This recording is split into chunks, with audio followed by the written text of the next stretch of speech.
देखेंगे बायोलॉजी का VVI question 10 ठो, ठीक है, जो 2025 के लिए है, ठीक है, और जो कि मैट्रिक बोर्ड एग्जाम के लिए है। आइए हम देखते हैं वायवीय शोषण अवायवीय शोषण क्या है। तो हम क्या बोलेंगे, वायवीय शोषण, और इधर क्या लिखे हैं, अवायवीय शोषण क्या है। तो बोलेंगे वायवीय शोषण में ऑक्सीजन उपस्थित होता है, जबकि अवायवीय शोषण में ऑक्सीजन अनुपस्थित होता है, यानी ऑक्सीजन नहीं रहता है।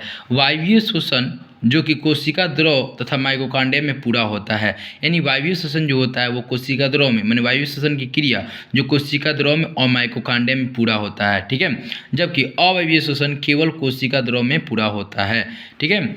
देखिए वायवीय श्वसन में ग्लूकोज का जब ऑक्सीकरण होता है यानी कि विखंडन होता है तो CO2 तथा H2O बनता है, जबकि अवायवीय श्वसन में जब ग्लूकोज का ऑक्सीकरण होता है तो लैक्टिक अम्ल तथा इथेनॉल तथा पायरुवेट बनता है, ठीक है। अब देखिए इसके बाद क्या है, पोषण किसे कहते हैं, 2 नंबर, ठीक है। वह विधि यानी वह क्रिया जिसमें जीव पोषण तत्व को ग्रहण कर उसका उपयोग करते हैं उसे पोषण कहते हैं। यानी मान लीजिए कि हम प्रोटीन खाएं, चावल खाएं, हम मैंने कमजोरी हो रहा है तो हम क्या खाते हैं, चावल खाते हैं, भोजन करते हैं तो क्या होता है, हम लोग को पोषण मिलता है, और पोषण मिलता है तो हम लोग क्या करते हैं, काम करते हैं, कोई काम करते हैं, ठीक है। देखिए पोषण कितने प्रकार का होता है, तो ये 2 प्रकार के होते हैं। कौन होता है, स्वपोषण, एक क्या होता है, परपोषण। यहाँ मालूम चल गया होगा पोषण क्या है, वह विधि जिसमें जीव पोषण तत्व को ग्रहण कर उसका उपयोग करते हैं उसे हम पोषण कहते हैं। अब हम आगे चलते हैं, यहाँ पर क्या है, जाइलम एवं फ्लोएम में अंतर को लिखे हैं। जाइलम क्या, जाइलम एवं फ्लोएम में निम्नलिखित अंतर है। इधर लिखे हैं जाइलम, ये क्या है, फ्लोएम। जाइलम की कोशिका मृत होती है यानी मरे हुए होती है, और जबकि फ्लोएम की कोशिका जीवित होती है, ठीक है। जाइलम में जल तथा खनिज को एक स्थान से दूसरे स्थान तक ले जाता है, माने जाइलम जो होता है वो जल और खनिज को एक स्थान से दूसरे स्थान तक ले जाता है, यानी एक स्थान से दूसरे स्थान तक ले जाता है, जबकि फ्लोएम होता है वो केवल खाद्य पदार्थ को, ये जल और खनिज को ले जाता है, तो ये केवल खाद्य पदार्थ को एक स्थान से दूसरे स्थान तक ले जाता है, फ्लोएम, ठीक है। जाइलम में जल तथा खनिज को ऊपर ले जाता है, जाइलम जो होता है वो नीचे से ऊपर ले जाता है जल को और क्या, खनिज को, ठीक है, खनिज को।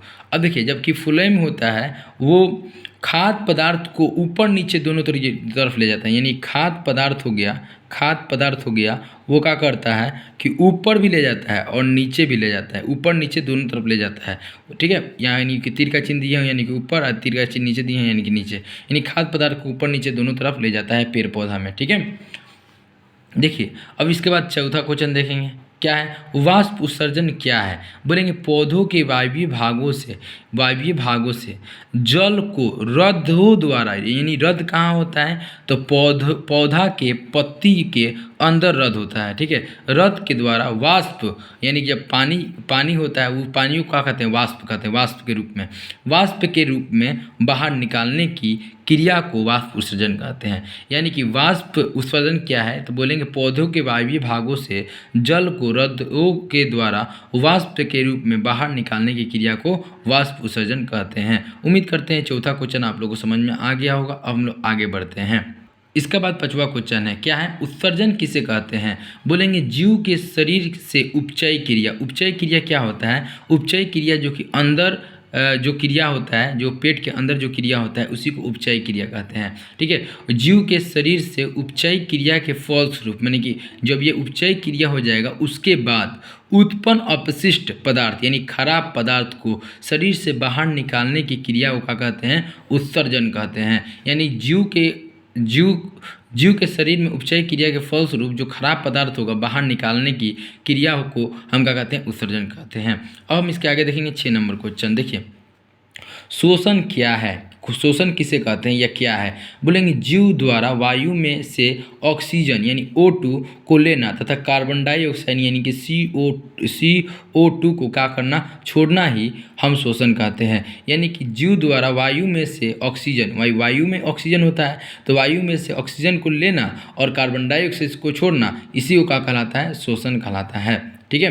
अब देखिए इसके आगे 7 नंबर क्वेश्चन, धमनी तथा शिरा में अंतर लिखें। तो देखिए धमनी यहाँ पर मोटा दिए हैं तो समझिए मोटा, यानी कि धमनी मोटा होता है, ठीक है, और शिरा जो कि क्या होता है, पतला होता है, पतला यानी कि एकदम ऐसे, ठीक है, पतला होता है। देखिए जबकि धमनी कैसा होता है, मोटा होता है। ठीक है, देखिए धमनी में क्या होता है, शुद्ध रक्त को हृदय से विभिन्न भागों में ले जाया जाता है, यानी कि हार्ट के अंदर जो शुद्ध रक्त होगा, जो अच्छा खून होगा, उस खून को शरीर के विभिन्न भागों में ले जाने का काम कौन करता है, धमनी करता है। ठीक है, जबकि इधर क्या बोल रहा है, अशुद्ध रक्त को विभिन्न भागों से हृदय की ओर, यानी कि शिरा जो होता है, जो हमारे शरीर के विभिन्न भागों से अशुद्ध यानी खराब रक्त को, खून को हमारे हार्ट तक ले जाने का काम कौन करता है, शिरा करता है। जबकि शुद्ध रक्त को हार्ट से यानी कि हृदय से रक्त यानी कि खून को हम लोगों को शरीर के विभिन्न भागों में ले जाने का काम कौन करता है, हार्ट से ले जाने का कौन काम करेगा, धमनी।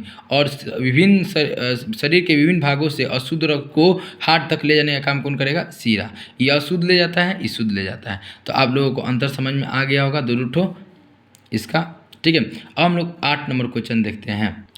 8 नंबर क्वेश्चन क्या है कि प्रकाश संश्लेषण में आवश्यक पदार्थ कौन कौन है, यानी प्रकाश संश्लेषण की जो क्रिया होता है, सूर्य के प्रकाश की उपस्थिति में जो पेड़ पौधे अपना भोजन बनाते हैं, ठीक है, जो ऑक्सीजन को छोड़ते हैं और कार्बन डाइऑक्साइड को ग्रहण करते हैं प्रकाश संश्लेषण क्रिया में, तो उसमें आवश्यक पदार्थ कौन कौन है, तो हम बोलेंगे क्लोरोफिल है, कार्बन डाइऑक्साइड है, और सूर्य का प्रकाश है, और क्या है, जल है। अगर इसमें से कोई भी एक चीज़ नहीं रहेगा, तो प्रकाश संश्लेषण की क्रिया नहीं हो पाएगी। ठीक है, प्रकाश संश्लेषण की जो क्रिया होती है पेड़ पौधे में वो नहीं हो पाएगी। अगर क्लोरोफिल नहीं रहे, कार्बन डाइऑक्साइड नहीं है, सूर्य का प्रकाश या जल, इसमें कोई भी एक चीज़ नहीं रहे तो प्रकाश संश्लेषण की क्रिया जो कि पेड़ पौधे में नहीं हो पाएगी। ठीक है, उम्मीद करते होंगे 8 नंबर भी क्वेश्चन आप लोगों को समझ में आया होगा। अब हम लोग 9 नंबर क्वेश्चन पर चलते हैं। क्वेश्चन क्या है, 9 नंबर क्वेश्चन क्या है कि पर पोषण किसे कहते हैं, ये कितने प्रकार के होते हैं। बोलेंगे वह क्रिया जिसमें जीव दूसरे जीव से भोजन प्राप्त करते हैं,